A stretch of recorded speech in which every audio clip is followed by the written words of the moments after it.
Back in the 1990s, I worked as a housekeeper at a high-end motel in Washington, D.C. My name is Lynn Sile, though most people just called me Sile. I had come to the U.S. as a refugee from Vietnam, escaping a life of hardship and uncertainty.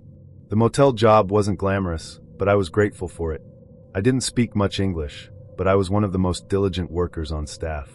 Guests often left me small notes of thanks for my meticulous cleaning, and my co-workers trusted me implicitly. The motel attracted all kinds of people: corporate types on business trips, wealthy tourists, and the occasional eccentric artist. But none of them compared to the man who called himself Mr. Malachi. He arrived one humid summer evening, dressed in a crisp black suit that looked tailor-made. His sharp features, slick-back hair, and piercing green eyes made him look like he had stepped out of a noir film. He booked the most expensive suite, the luxurious Suite 13, on the top floor.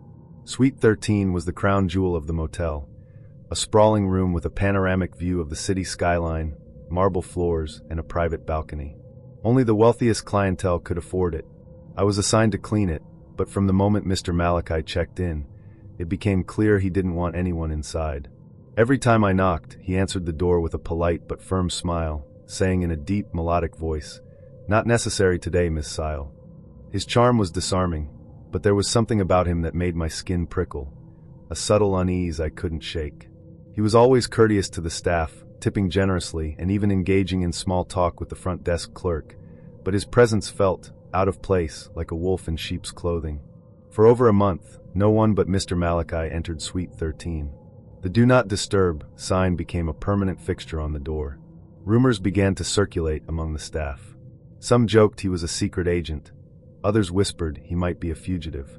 I tried not to pay attention to the gossip and focused on my work, though I couldn't help but wonder what he was hiding. Then one morning he was gone. The "Do Not Disturb" sign had been removed, and the suite's door was unlocked. There was no sign of him at the front desk, and the room key had been returned silently during the night. When the manager checked the records, there was no trace of his departure. It was as if he had vanished into thin air. The credit card he had used to pay for his stay cleared without issue, so the manager shrugged it off. "Sile," he said, handing me the key to Suite 13. "Go clean it. And don't forget to air it out. It's been closed up for weeks." I hesitated. The unease I'd felt around Mr. Malachi came rushing back, sharper than ever. But I was a professional, and I had a job to do. I took the key and headed upstairs. The Suite of Secrets. The moment I opened the door, a foul stench hit me like a punch to the gut. It was the sickly, sweet, cloying smell of decay, a smell I recognized from the time I'd accidentally come across a dead rat in the motel's basement. I gagged, covering my nose with my sleeve, and stepped inside. The suite was unrecognizable. This once luxurious room was now a chaotic mess. The plush furniture was overturned. The glass coffee table was shattered, its shards glittering like sinister stars on the floor. Empty wine bottles and cigarette butts littered the room, and the bed, oh, the bed. The silk sheets were twisted into a heap, stained with something dark and dried. But it was the smell that overpowered everything. It seemed to emanate from the walk-in closet at the far end of the room. The door was ajar, revealing only darkness within. Every instinct screamed at me to turn back, to walk away and leave this to someone else. But curiosity, or perhaps a sense of duty, compelled me forward. My footsteps were slow, deliberate. The closer I got to the closet, the stronger the smell became. My hand trembled as I pushed the door open. Inside, among the scattered clothes and shoes, was a cardboard box. It was incongruously clean compared to the rest of the room, sitting neatly in the center of the closet like a macabre gift. I knelt down, my heart pounding so hard I thought it might burst. The box was sealed with duct tape, but the edges were loose. I peeled it back and lifted the lid. What I saw made me scream. The box. Inside the box was a grotesque collection of hair, long, dark, and matted with dried blood. The strands were tangled into a clump, as if they had been yanked out forcefully. Nestled among the hair was a single, delicate finger, severed cleanly at the knuckle. The nail was painted a bright, cheerful red. I dropped the box, stumbling back in horror. The room seemed to spin around me. I clutched my chest, gasping for air, but the smell, the rancid, clinging smell, was inescapable. I turned and fled, my legs barely able to carry me as I made for the door. I didn't stop until I reached the elevator. Even then, I couldn't escape the image of that box, the hair, the blood, the finger. It was burned into my mind, a horrific tableau I would never forget. The aftermath. By the time I reached the lobby, I was barely coherent. The staff gathered around me, their voices a blur as I tried to explain what I had found. Someone called the police, and within minutes, the motel was swarming with officers. Suite 13 was sealed off, and I was taken to an ambulance to be checked out. The investigation that followed revealed that Mr. Malachi was a ghost in the system. The credit card he had used was stolen, and his ID was fake. The box in the closet contained evidence linking him to a string of unsolved murders across the country. The hair and finger belonged to a young actress who had been reported missing weeks earlier. I never returned to the motel. The experience left me shaken to my core. For months, I couldn't sleep without seeing that box in my dreams. Even now, decades later, the memory lingers. I often wonder who, or what, Mr. Malachi really was. And I can't help but feel that I narrowly escaped becoming his next victim. The storm raged on, relentless and unforgiving, as I drove down the deserted highway. Rain lashed against my windshield, the wipers struggling to keep up. It was well past midnight, and exhaustion had settled into my bones. My name is Cale, a freelance photographer who had been on a solo road trip, chasing inspiration and trying to escape the monotony of city life. The accident up ahead had delayed me for hours, and now I was desperate for rest. When I spotted the flickering neon sign in the distance, a wave of relief washed over me. The sign read Sunset Motel, though the S had burned out, leaving it as Unset Motel. It didn't inspire confidence, but I was too tired to care. The gravel crunched under my tires as I pulled into the empty lot. The motel was a single-story, L-shaped building with faded, chipped paint. Weak, flickering lights cast eerie shadows across the puddles that had formed on the ground. Not a single other car was parked in the lot, and the place looked like it hadn't seen a guest in years. Still, I needed sleep more than I needed comfort. I grabbed my bag and trudged through the rain to the small office at the end of the row. The door creaked loudly as I pushed it open, and a bell jingled overhead. The scent of mildew and stale cigarettes hit me immediately, making my nose wrinkle. Behind the counter sat a man who looked like he hadn't slept in days. His gaunt face, sunken eyes, and thin, greasy hair gave him a rodent-like appearance. His small, pale hands rested on the counter, the fingers twitching slightly. When he looked up at me, his lips curled into a smile that didn't reach his eyes. "Need a room?" he rasped, his voice as dry as sandpaper. "Yes," I replied, trying to ignore the uneasy feeling creeping up my spine. "Just for the night." He nodded, reaching under the counter. His hand trembled as he pulled out a key and slid it across to me. "Cash only," he said, his gaze lingering on me a moment too long. I fumbled in my wallet, pulling out the cash. As I handed it over, his fingers brushed against mine, lingering just a fraction of a second longer than necessary. A shiver ran through me, but I dismissed it as paranoia. "Room 7, he said, pointing down the row of doors. "You'll be fine there." There was something unsettling about the way he said it, but I muttered a quick thanks and hurried out into the rain. Room 7 was easy to find, though the chipped numbers on the door barely clung to the wood. I unlocked the door and stepped inside, flipping the light switch. The room was a disaster. The wallpaper was peeling in long, curling strips. The carpet was stained with dark patches I didn't want to identify. The bedspread was tattered, and a strong, musty odor hung in the air. When I turned on the bathroom light, I saw roaches scatter across the cracked tiles. Disgusted, I backed out of the bathroom and dropped my bag on the floor. There was no way I was staying in that room. My car, though cramped and uncomfortable, was clean and safe. I locked the motel room door behind me, got back into my car, and reclined the seat as far back as it would go. The rain had let up, and the sound of it tapping gently against the windshield was almost soothing. Exhaustion overtook me, and I eventually drifted off. I woke up to the sound of hushed voices. Groggy and disoriented, I rubbed my eyes and looked around. It took me a moment to remember where I was. The motel parking lot was silent, save for the faint sound of rainwater dripping from the roof. Then I saw them. The man from the check-in desk stood just outside room 7, holding a flashlight. He was speaking in low, hurried tones to another man I hadn't seen before. The second man was tall and broad-shouldered, with a hood pulled low over his face. Despite the distance, I could feel his presence, heavy, menacing, like a thundercloud about to break. Together, they entered room 7. My heart raced as I watched them from the safety of my car. The flashlight beam darted around the room as they moved inside. They were searching for something, or someone. For me. My breath caught in my throat as the realization hit me. The check-in guy had expected me to stay in that room. They thought I was in there now. I slouched lower in my seat, trying to make myself invisible, and prayed they wouldn't notice the car parked just a few feet away. The minutes dragged on like hours. I watched as they rifled through the room, pulling open drawers, flipping the mattress, even checking under the bed. The taller man said something to the clerk, and they both stopped. They exchanged a look before heading back to the door. The taller man stepped outside first, his hood still obscuring most of his face. I held my breath as his gaze swept across the parking lot. For a terrifying moment, his eyes seemed to linger on my car. I shrank down even further, willing myself to disappear. Finally, he turned away. The two men walked back toward the office, their shadows long and distorted under the flickering lights. As soon as they disappeared into the office, I knew I had to leave. My hands were shaking as I fumbled for my keys. I started the engine as quietly as I could, but the sound seemed deafening in the stillness of the night. For a split second, I thought they'd hear me. I glanced back at the office, but there was no movement. I backed out of the lot, keeping my headlights off until I was far enough down the road. Only then did I let out the breath I'd been holding.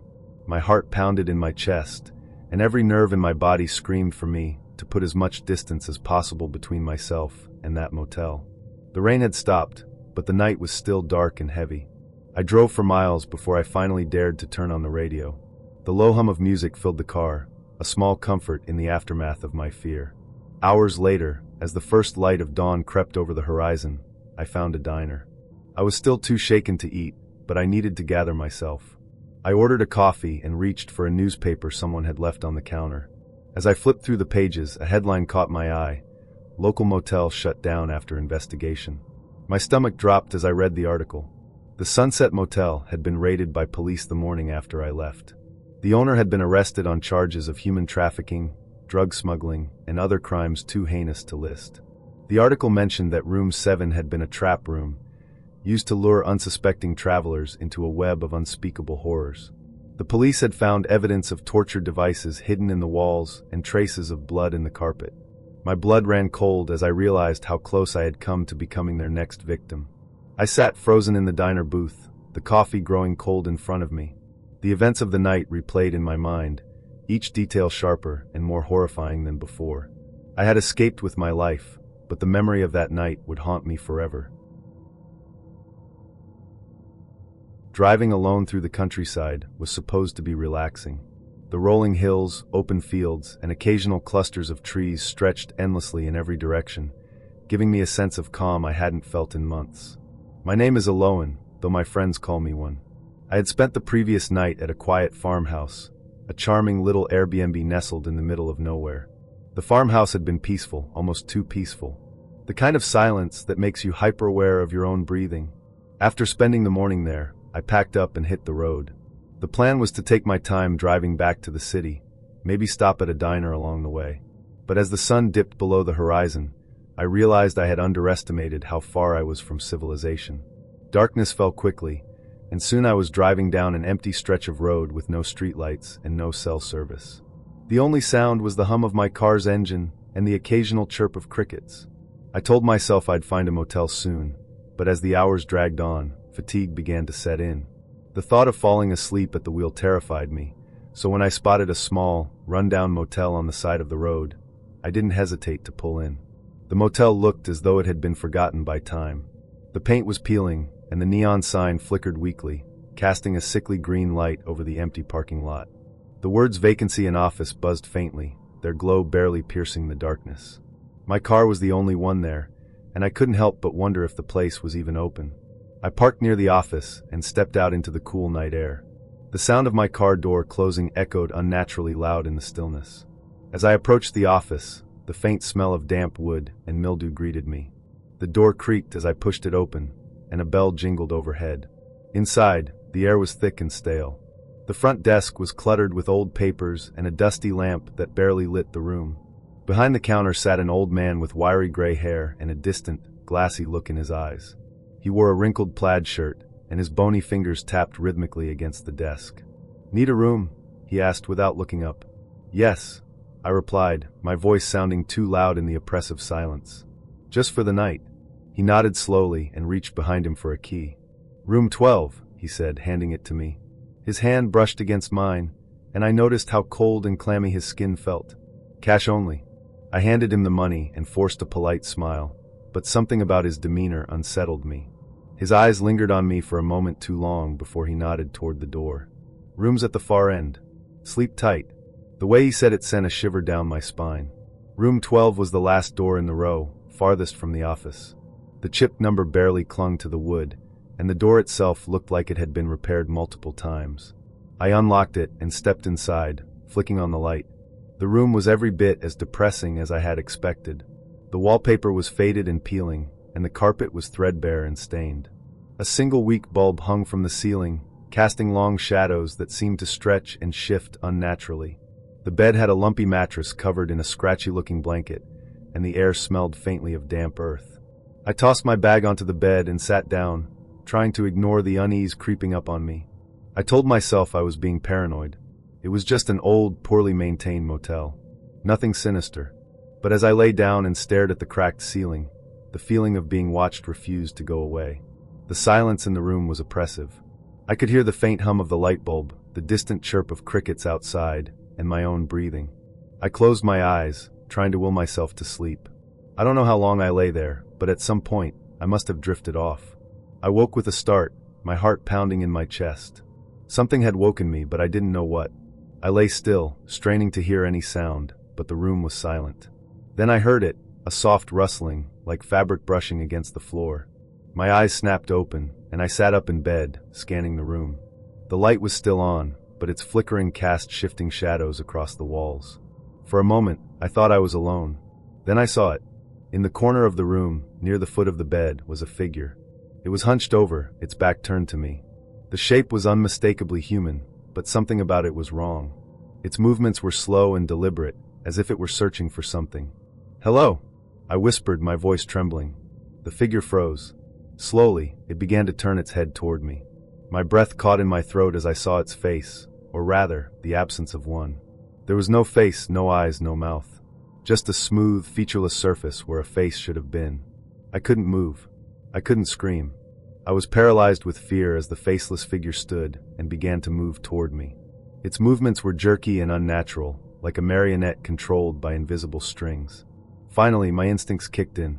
I scrambled out of bed and back toward the door, my eyes never leaving the figure. It didn't stop. It kept coming, its head tilted slightly to one side as if studying me. My hands fumbled for the doorknob. I threw the door open and ran outside, the cool night air hitting me like a slap. I didn't stop running until I reached my car. My fingers shook as I struggled to unlock the door. When I finally got in, I locked the doors and started the engine. I glanced back toward room 12, half expecting to see the figure standing in the doorway. But the room was dark and the door was closed. For a moment, I thought I had imagined the whole thing. Then I saw it. In the rearview mirror, standing at the edge of the parking lot, was the faceless figure. It didn't move. It just stood there watching, or at least I thought it was watching. I didn't wait to find out. I floored the gas pedal and sped out of the lot, my heart pounding in my chest. By the time I reached the next town, the sun was starting to rise. I found a diner and pulled into the parking lot, my hands still trembling as I turned off the engine. Inside, I ordered coffee and tried to collect my thoughts. As I sat there, I couldn't shake the feeling that I had narrowly escaped something terrible. The image of the faceless figure was burned into my mind, its smooth, featureless head tilted in that unnatural way. I told myself it wasn't real, that I had been dreaming. But deep down, I knew the truth. When I finally got back on the road, I made a silent vow, no matter how tired I was, I would never stop at a rundown roadside motel again. Whatever I had seen in that room, it wasn't something I ever wanted to face again.